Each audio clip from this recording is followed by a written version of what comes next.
Hi everyone, welcome to this video. In this one, I'm gonna show you how to save yourself from a very common problem, a security problem within most Linux installation. Now, I'm using a Debian system. You can use pretty much any system if you like. So what I'm gonna do, I'm gonna log in as a regular user, and I'm here. Now, as a regular user, I don't have elevated privileges. Say I can review or view the cat etc password file. Okay, so that's a special file where you have all the usernames and their uh, bash shell and stuff like that are available, your user ID and group, things like that. But you don't have the actual password hashes in this file. So if I do clear and try to look at the etc shadow file, I am getting a permission denied. I don't have permission to do that. Now look at that, how easily I can actually get to that one even as a even as a regular user. So what I'm going to do, I'm going to just type reboot to reboot the system, and it's not available. So sometimes you have to be sudo to run the reboot.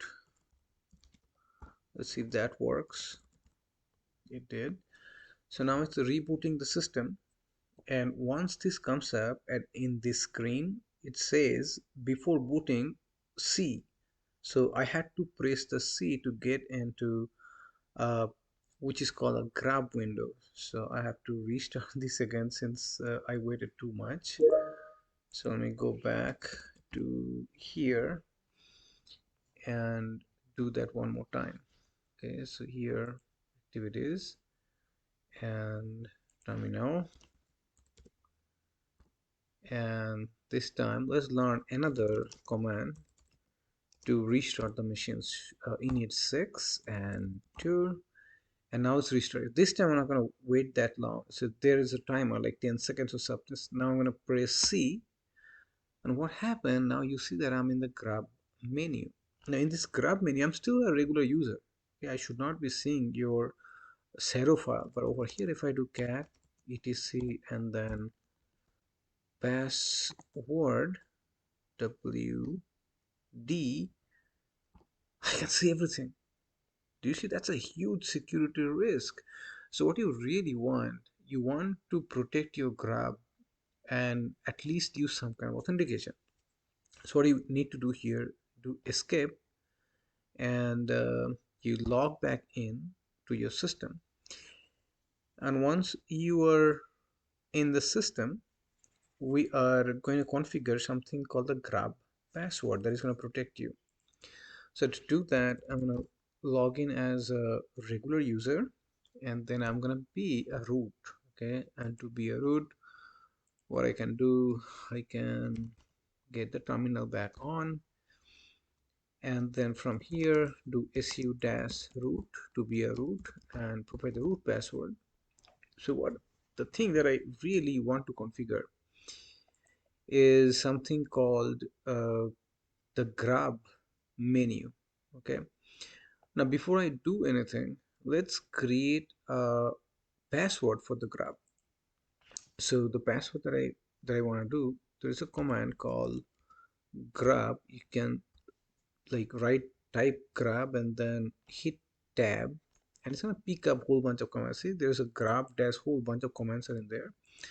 The commands that we're interested in, grub, and then type mk, hit tab. So now see a smaller list of numbers, and try then mkpass, then again hit tab. Now you have the right command, grub mk password, like make password pbkdf2. So that's the name of the of your program. Hit enter, then choose a password, and then repeat the password. Now it should give you the password, the hash, okay, the sha of that particular password that you provided. So what I would like you to do next is make sure that you copy the password from like here and down there, so that you can copy. And if you want, make a nano, okay, And with the nano you can save the file. Give me 1 second. All right, we can do it many different ways. Let's see. Let's do a touch and call it pass uh, pass file dot secret. I'm just gonna store it here. So I'm gonna open this pass file, and what I'll do, I'll just go to edit and paste. So my, and then hit escape colon and then X to save the file. So now I know that I have at least saved my hash someplace. The next thing that I want to do is I want to edit a file for the grub configuration. Let's do a vi, and let's go to our grub directory, grub.d, and then for the header, if you do 00 and then hit tab, you will find the header file. Hit enter. So now you have the header file. What I would like you to do, go to the very bottom of it. So control D G G or shift G, yes, do a shift and then capital G. It will take you to the very bottom of this file. Here I'm going to press O to give me the insert at the bottom of the screen. I hit another enter. What I'll do this command in here, cat, then EOF. Okay. The next one, I'm going to actually save the super users. Okay, super users, and let's use student. That's the name of our user as a super user. And then we need to provide what is the password with pbkdf2 that you're using. Make sure to write it correctly. Then again do student, and since I already have the password still copied here, I don't want to go back to the other file. I'm just going to go to the edit and paste, and that picked up my password. So the command is password underscore pbkdf2 space student space grub pbkdf2 and then a whole thing, and hit enter. And now I want to close my command by doing EOF. Okay, and that's it. Escape colon X, and X really saves and close the file. So I'm done.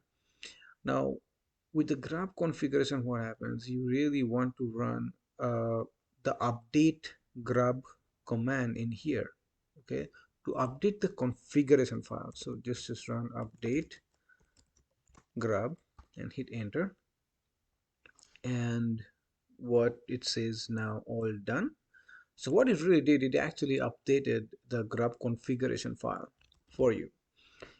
And at this time, if I do a reboot, okay, hit enter. So now it's rebooting to my system again. And this time if I press the C here, look at that. Now I cannot get into my grub and start looking at the itsy shadow or other files.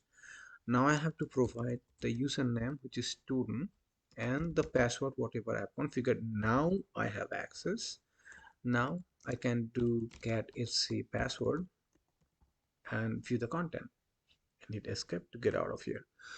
So what you have just learned, this is a technique to protect the grub with password encryption. Okay, so you are creating an authentication before someone can just go to your grub and do some stuff. Hope this video is useful to you. If it is, give me a thumbs up and have a good day. Thank you.